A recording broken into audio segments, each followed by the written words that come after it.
Persoalan apapun hanya dapat ditanggung di dalam Yesus Kristus yang memberikan kekuatan kepada kita.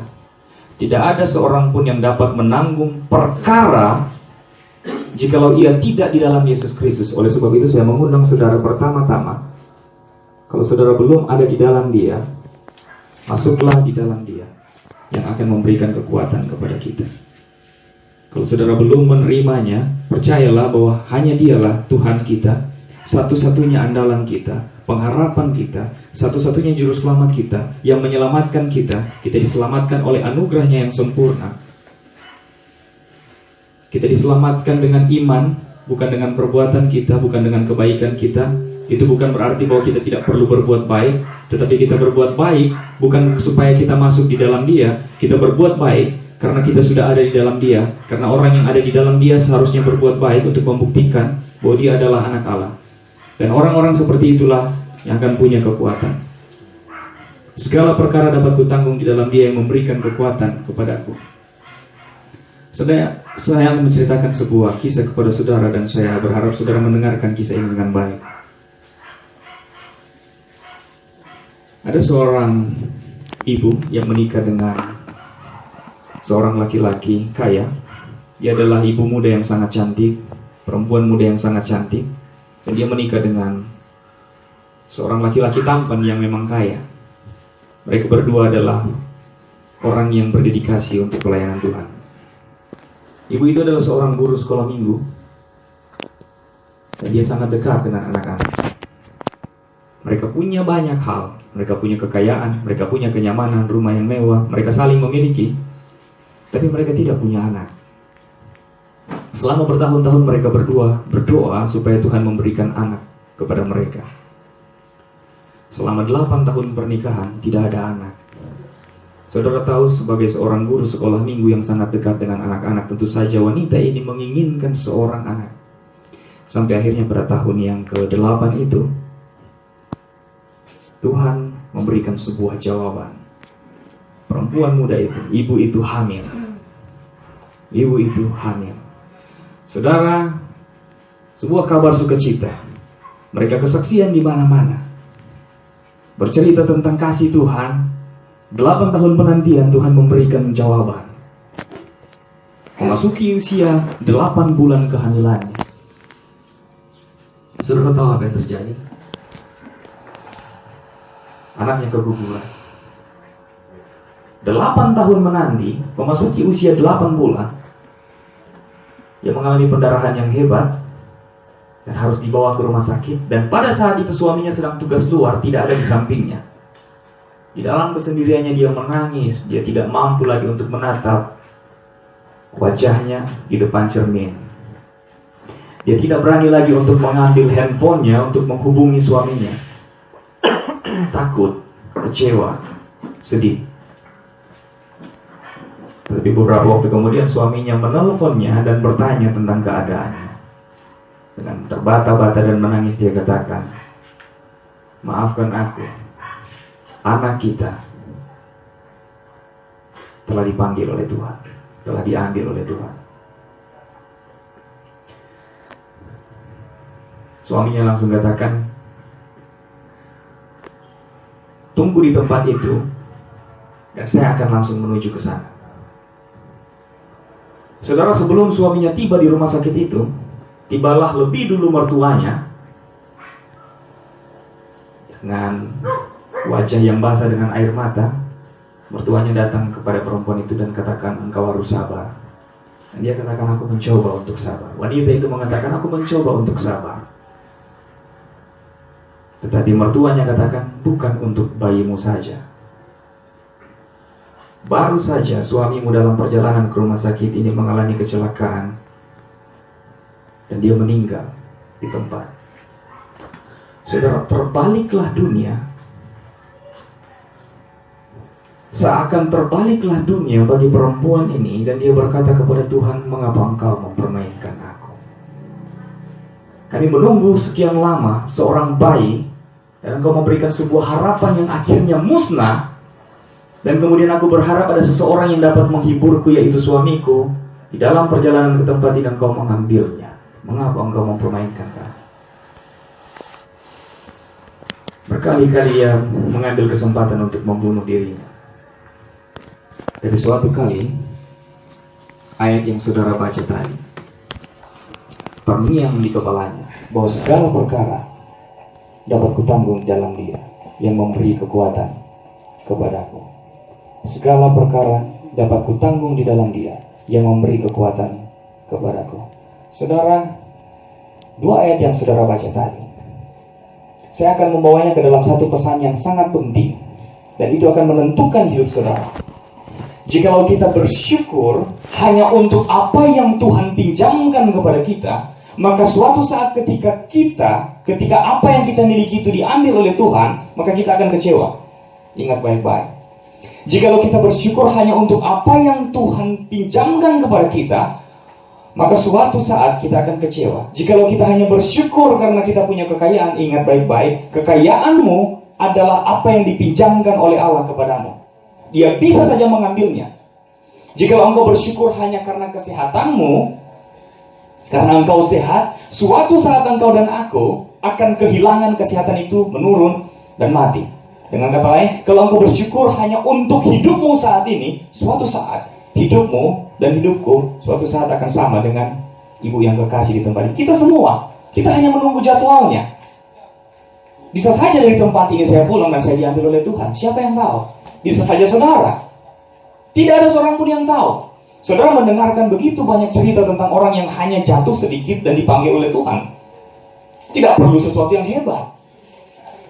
Jikalau saudara bersyukur untuk apa yang dipinjamkan oleh Tuhan saja, jikalau kita hanya terfokus pada hal itu saja, maka kita tidak akan bisa bersyukur. Sama sekali tidak akan bisa bersyukur secara terus-menerus. Oleh sebab itu saya katakan dari awal, kita harus memandang ke tempat lain dan melihat satu hal yang akan terus-menerus kita syukuri, yaitu salib Kristus. Yang akan terus-menerus membuat kita bersyukur, yaitu salib Kristus. Ada sebuah cerita lagi yang mau saya sampaikan kepada saudara, tentang seorang anak yang sangat ingin dan sangat senang bermain gitar. Tapi dia orang miskin.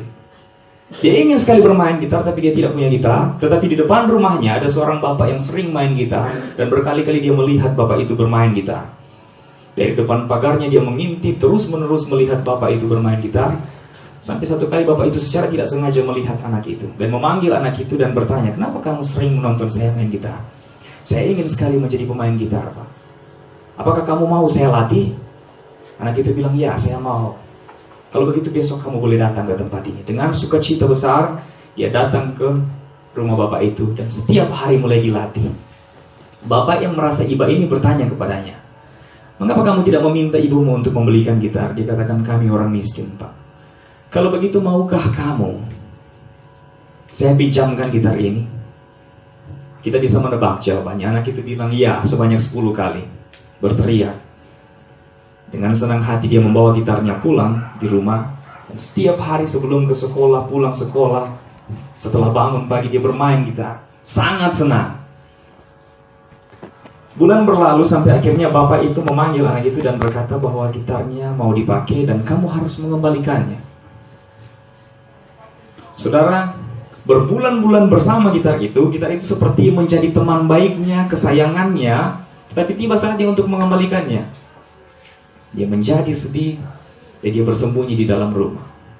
Bapak itu memanggilnya dan mengatakan bahwa gitarnya harus dikembalikan dan sudah mau dipakai. Saudara, dengan sedih dia mengambil gitar itu dengan wajah tertunduk, tidak menghadap kepada bapak itu, memberikan gitarnya. Ketika bapak itu memegang gitarnya, dia berbalik tanpa ucapan terima kasih dan pulang. "Berikan saya jawaban. Saya mau jawaban saudara. Apakah anak itu yang tidak tahu diri, atau bapak itu yang jahat? Apakah itu bapak yang jahat, atau anaknya yang tidak tahu diri? Mohon berikan saya jawaban."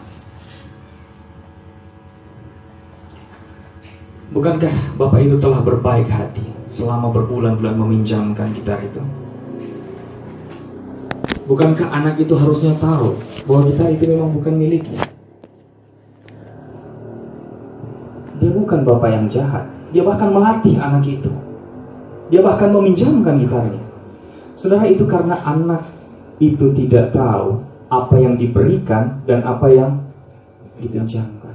Dengan sedih hati saya mau katakan kepada saudara dan saya, semuanya di tempat ini, saya bukan tidak memahami artinya kehilangan. Saya pun memahaminya. Saya pun pernah merasakannya. Tetapi apakah itu anakmu, ibumu, keponakanmu, istrimu, siapapun itu adalah milik Allah dan itu dipinjamkan kepada kita.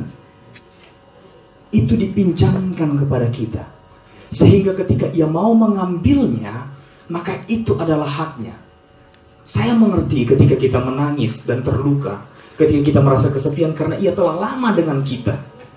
Tetapi pada saat ia mengambilnya, jangan pernah engkau berhenti atau engkau lupa untuk mengatakan terima kasih Tuhan, karena engkau telah memberikan aku kesempatan bersama dengan dia. Karena engkau telah memberikan aku kesempatan untuk merawatnya, mencintainya, bahkan dia memberikan cintanya kepadaku. Terima kasih Tuhan.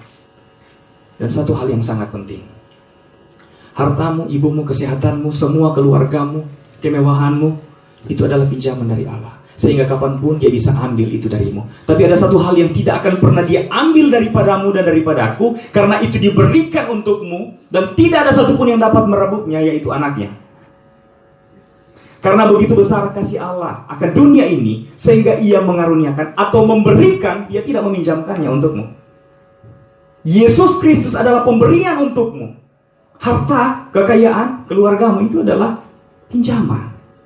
Tetapi Kristus Yesus itu adalah pemberian untukmu yang malam ini kalau engkau belum menerimanya, engkau terima dan itu tidak akan pernah diambil daripadamu. Sehingga jika saya bertanya, apakah kematian dapat memisahkanmu dari kasih Allah? Tidak, karena engkau telah ada di dalam Yesus Kristus yang diberikan kepadamu. Kalau engkau menerimanya, tidak akan pernah engkau dibawa ke tempat yang akan menyiksamu selama-lamanya. Tidak. Karena engkau telah menerima Yesus Kristus di dalam hatimu. Itu tidak dipinjamkan, itu diberikan kepada, dan untuk hal itulah engkau harus mengucap syukur. Bahkan di tengah-tengah penderitaan seperti ini, di tengah-tengah kesesakan seperti ini, kita masih dapat mengatakan, Tuhan, terima kasih atas apa yang engkau berikan kepada kami, yaitu anakmu yang tunggal. Meskipun kami melihat tubuhnya, tubuh ibu saat ini terbujur ke aku, kami tahu ia ada dalam genggamanmu, karena kami telah mendengar bahwa ia menerima engkau di dalam hatinya. Engkau dan aku tidak akan kecewa, tidak akan pernah kecewa, karena kita tahu bahwa ibu yang dipinjamkan untuk keluarga di tempat ini telah diambil oleh pemiliknya. Tapi kita tahu bahwa Kristus yang telah diberikan kepadanya telah membawanya ke rumahnya sendiri. Dan engkau dan aku pun, jika engkau menerima anak itu, engkau akan bersama-sama dengan anak itu di surga. Cerita terakhir untuk saudara, dan saya harap saudara menangkap pesan ini. Pesan ini. Ada sebuah kisah tentang seorang pengemis di sebuah jalan yang bertemu dengan seorang anak yang sangat kaya, yang bapaknya memiliki galeri lukisan. Jadi anak ini adalah anak dari seorang pemilik galeri lukisan mewah. Suatu kali dia berjalan di tepi jalan, dan kemudian bertemu dengan pengemis itu. Dia sering berbuat baik dan memberikan makanan untuk pengemis itu. Pengemis itu mulai mengasihi anak ini dan menyayangi anak ini. Suatu kali pengemis itu mengatakan, aku mau datang ke tempatmu. Dia katakan, oh kalau begitu engkau boleh datang.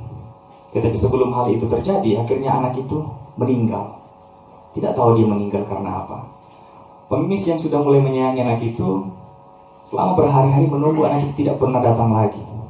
Dia penasaran dan kemudian datang ke galeri itu dan bertanya, di mana anak yang sering datang ke tempatku, anak pemilik galeri ini? Mereka katakan dia sudah meninggal. Dengan sedih hati, dia melukis anak itu. Pengemis itu adalah seorang pelukis jalanan. Dia bisa melukis meskipun tidak hebat. Dia melukis anak itu sebisa yang dia bisa ingat, dan kemudian memberikan lukisan itu kepada pemilik galerinya. Dia titip pesan kepada satpam yang ada di depan, tolong berikan lukisan yang saya lukis ini untuk pemilik galerinya. Ini adalah lukisan anaknya. Lukisan saya tidak bagus, tapi tolong berikan kepadanya. Saudara, lukisan itu akhirnya diberikan kepada sang pemilik galeri itu. Suatu kali ia mendengar akhirnya bahwa pemilik galeri itu juga meninggal. Dan dia mengumpulkan semua uang yang ia punya, membelikan baju yang bagus, memakainya, dan kemudian memutuskan untuk datang di galeri itu. Hari itu, semua barang yang ada di dalam galeri itu, semua lukisan yang ada di galeri itu akan dijual, akan dilelang. Dan saudara tahu, lukisan pertama yang akan dilelang adalah lukisannya. Lukisan jelek itu. Dia terkejut dan dia melihat, wah itu lukisan saya. Dan kemudian harga dibuka. Saudara tahu pelelangan kan? Harga dibuka. Siapa yang mau lukisan jelek itu di antara begitu banyak lukisan yang indah? Tidak ada. Saudara, dia mengeluarkan semua yang ada di sakunya, mengetok palunya dan bilang, saya akan ambil. Pengemis itu akan membeli lukisannya sendiri, gambar dari anak itu. Saya akan membelinya.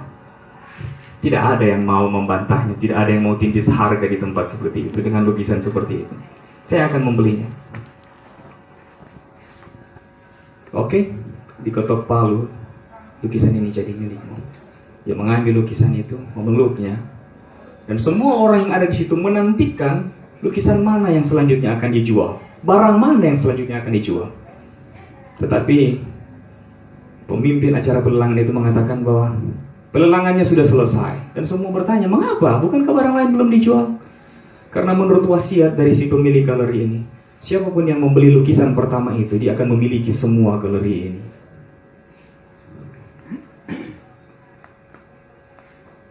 Lukisan yang dianggap sangat jelek menjadi penentu untuk segala yang ada di tempat itu. Kalau engkau memiliki lukisan jelek itu, engkau memiliki seluruh galeri itu. Kalau engkau memiliki seorang anak, kalau engkau memiliki anak itu yang tergantung di atas kayu salib itu, yang dihina oleh dunia sampai hari ini, yang ditelanjangi oleh dunia, diolok-olok, dipermainkan, dianggap jelek. Kalau engkau memilikinya, engkau akan memiliki seluruh dunia ini. Engkau bisa mengucap syukur. Mari kita berdoa.